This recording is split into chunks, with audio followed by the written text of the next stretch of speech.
شاہ محمود غزنوی اپنے زمانے کے بہت انصاف پسند بادشاہ تھے۔ وہ رات کو بھیس بدل کر رعایا کا حال معلوم کرنے کے لیے نکلتے۔ رات میں ان کو جو کچھ معلومات حاصل ہوتی، دن کی روشنی میں وہ ان پر احکام نافذ کیا کرتے تھے۔ ایک رات محمود غزنوی حسب عادت رعایا کا حال معلوم کرنے کے لیے بھیس بدل کر محل سے نکلے۔ وہ ایسے مقام پر پہنچے جہاں چند آدمی بیٹھے چپکے باتیں کر رہے تھے۔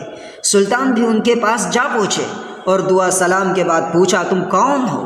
اتنی رات یہاں کیا کر رہے ہو؟ انہوں نے جواب دیا، سنو بھائی، ہم سب چور ہیں اور آج کی رات چوری کی نیت سے نکلے ہیں۔ اب یہ بتا تو کون ہے؟ سلطان نے کہا، میں بھی تمہاری طرح قسمت آزمائی کے لیے نکلا ہوں۔ یہ سن کر وہ سب خوش ہوئے اور خوش آمدید کہا۔ اتنے میں ایک چور نے کہا، یارو ذرا اپنا ہنر و کمال تو بیان کرو کہ کون سی صفت کس میں کامل ہے۔ پہلے نے کہا، سنو، میرے کانوں میں یہ کمال ہے کہ رات کو جب کتا بھونکتا ہے تو میں سمجھ جاتا ہوں کہ کیا کہہ رہا ہے۔ سب نے سن کر کہا، بھائی واہ، یہ تو کمال کی بات ہے۔ دوسرا بولا، بھائیو، میری آنکھوں میں یہ خوبی ہے کہ کیسا ہی گھپ اندھیرا ہو، میں جس کسی کو اس اندھیرے میں ایک مرتبہ دیکھ لوں، دن کی روشنی میں دیکھتے ہی فوراً پہچان لیتا ہوں۔ سب نے پھر کہا، یہ بھی بڑے کمال کی بات ہے۔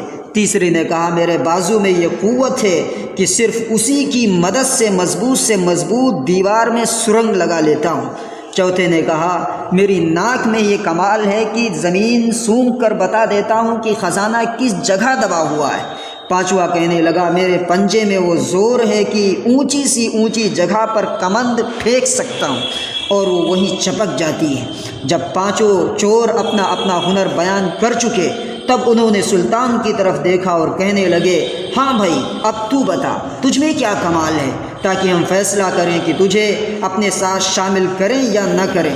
سلطان نے کہا، یارو کیا پوچھتے ہو، بس اتنا سن لو کہ میری داڑھی میں یہ خاص وصف ہے، جب مجرموں کو قتل کرنے کے لیے جلاد کے حوالے کر دیا جاتا ہے، اس وقت اگر میں اپنی داڑھی کو ذرا سی حرکت دوں تو سب مجرم رہا ہو جاتے ہیں۔ یہ سن کر چور خوش ہو کر بولے، یہ کمال تو سب سے بڑھ چڑھ کر ہے، اس لیے آج سے تو ہمارا سردار ہے۔ امید ہے کہ مصیبت کے دن ہم تیری ہی وجہ سے چھٹکارا پائیں گے۔ ان باتوں کے بعد طے پایا کہ چلو کہیں قسمت آزمائی کریں۔ چلتے چلتے بادشاہ کے محل کی جانب جا نکلے۔ یکایک کتے کے بھونکنے کی آواز آئی۔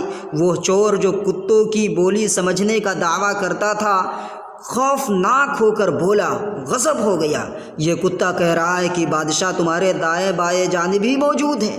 یہ سن کر سب ہنس پڑے اور بولے، ابے پاگل، کیا ہو گیا ہے؟ یہ گھاس کھا گیا ہے۔ بادشاہ کا یہ کیا کام؟ وہ اس وقت محل میں اپنے آرام کر رہا ہوگا اور نیند کے خراٹے لے رہا ہوگا۔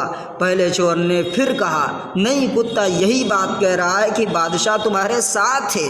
اتنے میں دوسرے نے ناک زمین سے لگائی اور کہا، بس ذرا سی ہمت درکار ہے، شاہی خزانہ قریب ہی موجود ہے۔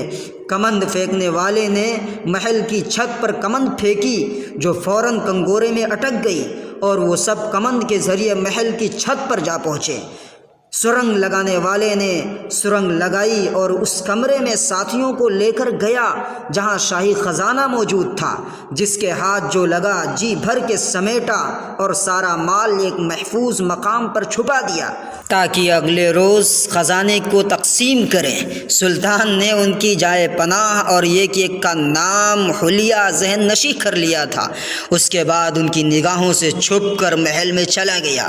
دوسرے دن دربار میں آتے ہی سلطان نے سپاہیوں کو حکم دیا کہ فلاں جگہ جائیں اور اس نام کے 5 آدمیوں کو پکڑ لائیں۔ سپاہی ہاتھوں میں ننگی تلواریں لیے دوڑ پڑے اور چوری کے مال سمیت تمام مجرموں کو دربار میں حاضر کر دیا۔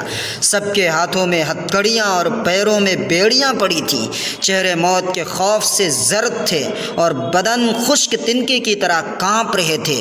جب انہیں تخت شاہی کے روبرو کھڑا کیا گیا کہ انہوں نے نگاہیں اٹھا کر بادشاہ کی طرف دیکھا جو رات کی تاریکی میں دیکھ کر دن میں پہچان لینے کا دعویٰ کرتا تھا۔ بادشاہ کا چہرہ دیکھتے ہی اس نے کہا، بھیس بدل کر راتوں کو گشت کرنے والے بادشاہ، ہم میں سے ہر شخص اپنا اپنا کمال دکھا چکا، اب تیری باری ہے، اپنی داڑھی ذرا ہلا دیں تاکہ ہم جلاد کی تلوار سے رہائی پائیں۔ ہمارا کمال ہم پر بدبختی اور آفت لایا ہے، ہمارے ہاتھ اور پاؤں تک بندھ گئے، ہمارے ہنر ہمیں موت کے پنجے سے نہیں چھڑا سکتے، کیونکہ وہ تو کھجور کی بٹی ہوئی رسیاں ثابت ہوئی۔ ہاں، ایسے نازک اور جان لیوا مرحلے پر کوئی کام آیا تو وہ آنکھ جس نے بادشاہ کو دیکھ کر پہچان لیا ہے۔ چوروں کی یہ التجا سن کر سلطان محمود غزنوی ہنس پڑا، اس نے اپنی داڑھی کو ہلایا اور جلاد نے ان سب کو آزاد کر دیا۔